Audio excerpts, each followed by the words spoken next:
All right, everybody, that includes this year's Haunt Manor Haunted Hayride and Haunted Barn, Haunts, whatever you want to call it.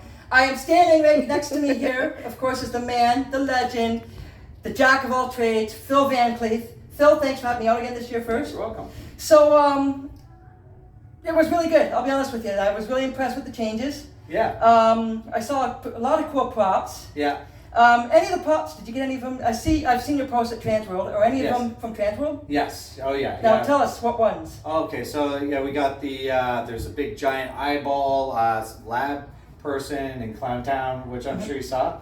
Did you see the giant eyeball? I think so, but if not, I will. Where is it in case I didn't see it? In Clown World or Clown Town, where all the clowns are. Oh yes. So we got that one. They're all spread out all over the place, but yeah, most of them came from different vendors at Transworld and stuff that I really liked, and I went through and fit our haunted attractions. Now, for those that don't know, Transworld, I've been following this for a while. Transworld is one of the biggest haunt conventions. It's in St. Louis, am I correct? Yeah. And you've also done some of the haunted house in St. Louis? Yeah. Oh yeah, the Darkness, and we got Creepy World there, and a lot of big haunted houses. So, now last year we talked a little bit about the Battle of Lundy's Lane. Yeah. Unfortunately, last year when I was interviewing you and you were telling me I had her move the camera, which I didn't realize the mic wouldn't pick us up because of how she moved it. So tell us about the legend in that house and what you've seen. Yeah. So the house is actually haunted. The whole property is. So we've had different people mention there's a lady and two kids up in the attic, and I've heard this 3 times. One time, the 4th time, there was this lady in the parking lot. She's like, middle of summer, middle of the day, she's like looking up at the attic. I'm like, can I help you? She's like, who's the lady and 2 kids? I was like, you're kidding me, right? You saw the TV show? She's like, no. And she's like, I just came here from Los Angeles. I do a paranormal show in Pittsburgh. And yeah, I can see them. They're there. I'm like, that is wild. And one night closing at 1 a.m., everything's dark. I look up and I see these lights coming out of the attic window.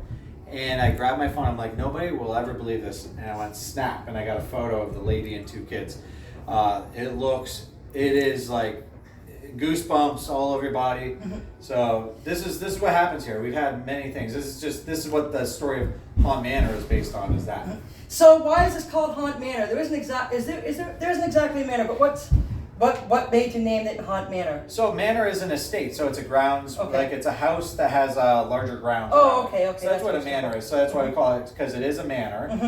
It's also a farmhouse and a barn and everything like that. And the lady and 2 kids, they've been haunting this property, and we've been hearing it my whole life since I've been a kid. And also all the different, I've seen an old person up on the top of the stairs when I was 8. I've told stories about that. So there's all kinds of different things and occurrences that have happened on the property. Okay, so now before we get into where we exactly are, you do everything. You do Christmas. Tell them, for those people that have young children that can't really do the haunts, tell us about what you offer during Christmas. Yeah, so when we finish the haunt, we do close down, and then we open everything back up, and we have this giant Christmas tubing slide. It's an all-weather slide, so whether you can see it in the hayride. That's right. Yeah. You can see it up in the air, and it's a giant hill. It goes down. It's over 300 feet, and it's got a slide for young kids from any ages, and then it's got a medium-sized slide, and then a giant slide for having a lot of fun. Now, do you get as many people out for that, or is this like the big thing? Oh, this is catching up to Haunt Manor. This is getting pretty big. Yeah. Are you gonna, now I've talked to you about this off camera before, are you going to include a haunt in the Christmas thing? Maybe a Krampus themed haunt? We are not, because this is strictly Christmas, and it's, so we go from scary to merry. Alright, so now you also have escape rooms, you have axe throwing. Yeah. We'll talk about the axe throwing first. How much does it cost for people to do that if they want to come out and do and they want to release some stress, throw some axes? How much will that cost them? Yeah, it runs about $25 per person. Okay, and now we're in the escape rooms. And tell us where we are, and we'll do a little walk around. And then after, I'm going to try the escape room for myself. So first things first, tell us where we are, walk us through here. Yeah, so we are in a strange... Can you give us a little tour here? So this is Stranger Nights. It's all like 80s theme. It's based off of a popular 80s TV show that everybody knows about. You can see all the... That's Jenna Ortega, right? Strange...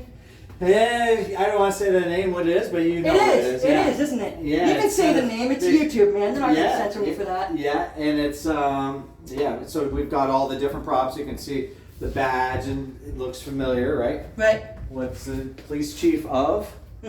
You know, so we got all kinds of stuff, and then in here is the lab, and you And we make got an your- elevator right here too. This is really cool. It's an actual. Where did you get this? First things. This we built it from scratch to replicate a real elevator, but it will open up, and it is part of the escape room, and you got to figure it out and get the different puzzles and put it all together and make your way out of this this lab. So this isn't the only escape room you have. How many escape rooms do you have? 3 escape rooms. Okay, and tell us the name. This is Stranger Nights. And what is the success rate in this one? Yeah, so the success rate in here is about 30%. Okay, and the other ones? Yeah, the other ones are around 40%. And what are the names of those ones? So that would be the City Morgue, which is a real city morgue. It's scarier. And then we have the Secret Library, which is kind of like Harry Potter style.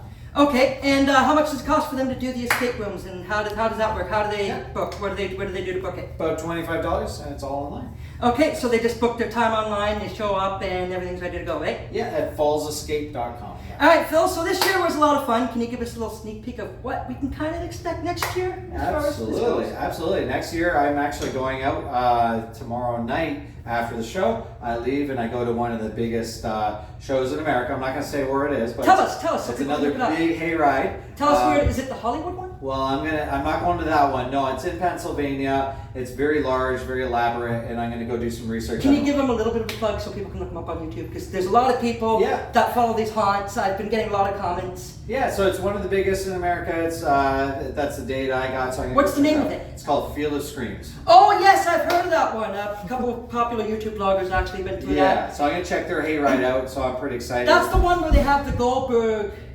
Yeah, music, right? They've got all kinds of. Yeah. It's very elaborate. So I'm gonna go and I want to bring some of those elements, get some inspiration, and bring that. Well, I'll tell you, there was a couple of things that remind me of Phil of Screams, like when we went through the barn and they closed it. That kind of reminded me of the Phil of Screams because they got something similar. Yep.